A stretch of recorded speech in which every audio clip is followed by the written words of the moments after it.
कुछ बड़ा करना चाहते हैं, मगर सर हमें फियर होता है सर कुछ ना कुछ। तो सर मैं जानना चाहता हूँ आपकी तरह सर फियरलेस कैसे हो सकते हैं सर? कितने लोग चाहते हैं? आई आंसर दे। और तेरी इतनी मेजॉरिटी, आपको तो भाई पॉलिटिक्स में होना चाहिए। सर मैं जानना चाहता हूँ सर आपकी तरह सर एब्सोल्युटली फियरलेस कैसे हो सकते हैं? मेरी तरह?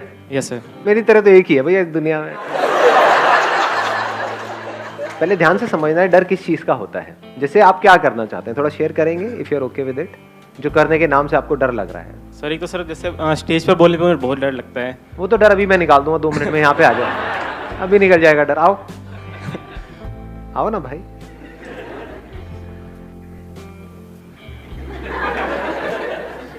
Thank you sir. अब बताओ क्या डर है इसके अंदर? इन खचरों से क्यों डर रहे हो?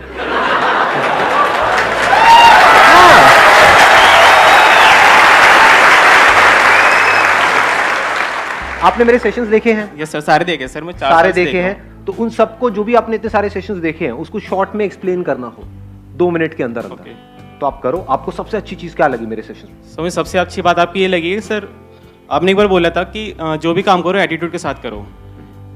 आपने बोला था कि मेरा ये है, आप तुझे चाहिए तो ले, नहीं तो आगे जा, मुझे कोई फर्क नहीं पड़ता। हाँ सर ये चीज़ मुझे बहुत अच्छी। इन सबको बोलो कि देखो मैं तुमको ये बात बता रहा हूँ, चाहिए तो लो, नहीं तो तेल लेने जाओ।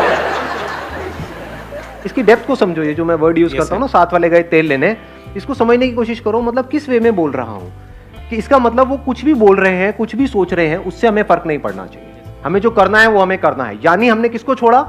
काम को नहीं छोड़ा, बोलने को नहीं छोड़ा, रिजल्ट को छोड़ दिया, कॉन्सिक्वेंसेस को छोड़ दिया।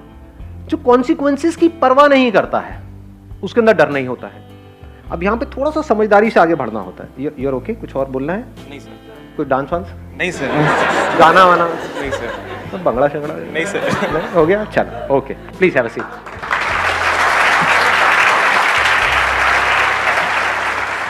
इसको मैं थोड़ा सा और बिल्ड करूंगा इस पर्टिकुलर पॉइंट को, क्योंकि बड़ा इंटरेस्टिंग है। मैंने क्या कहा? कॉन्सिक्वेंसेस को छोड़ दो। तो किन कॉन्सिक्वेंसेस को हम छोड़ें? 2 तरह के, एक है फिजिकल, एक है साइकोलॉजिकल। साइकोलॉजिकल कॉन्सिक्वेंसेस को छोड़ दो, फिजिकल के लिए प्लान कर लो। मतलब कि कोई काम आप करने वाले हो, आपको डर लग रहा है, पहले आपको देखना है किस वजह से डर लग रहा है। दैट फियर इज साइकोलॉजिकल और दैट इज फिजिकल। जैसे मैं एक पहाड़ के ऊपर खड़ा हुआ हूं, मुझे डर लग रहा है यहां से नीचे छलांग लगाने में, तो वो लगना भी चाहिए। That is not psychological, that is what? Physical. आ रही है ना बात पकड़ में? ये बड़ा सटल सा पॉइंट है, अगर आप इसको कैप्चर करोगे तो बड़ा मजा आएगा। फिजिकल फियर्स के लिए क्या करना है? प्लान करना है, वहां पर प्लानिंग काम आती है।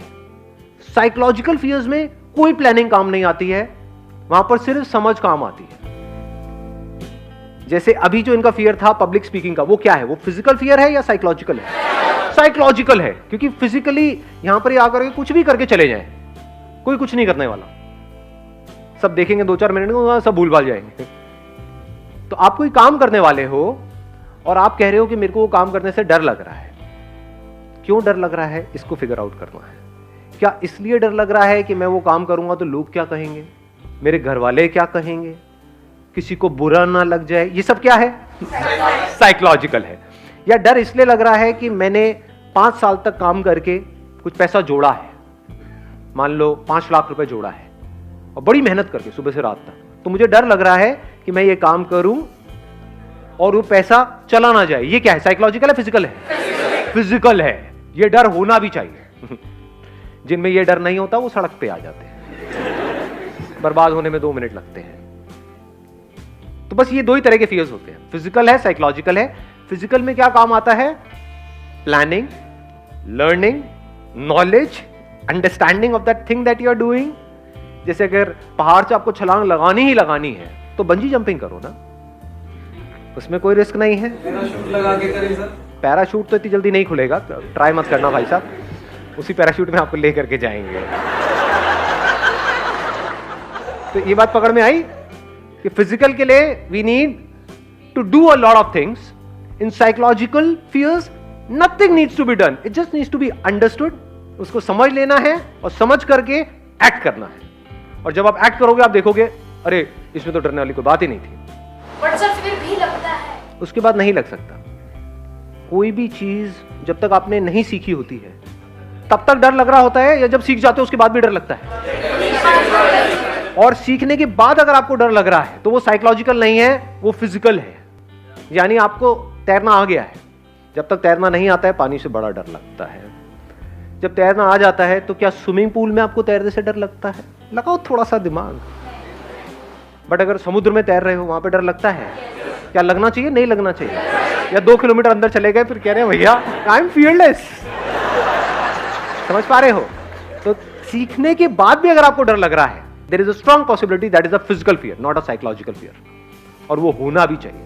इन दोनों के बीच का फर्क अगर हमको समझ आता चला जाता है तो हमको बिल्कुल क्लियर हो जाता है कि किस तरह से अपनी लाइफ में आगे बढ़ना है।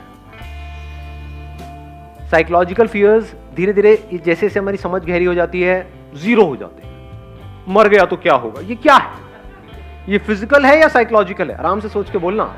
मेरे साथ में जो लोग हैं वो मर गए तो क्या होगा? ये फिजिकल है, साइकोलॉजिकल है? साइकोलॉजिकल है।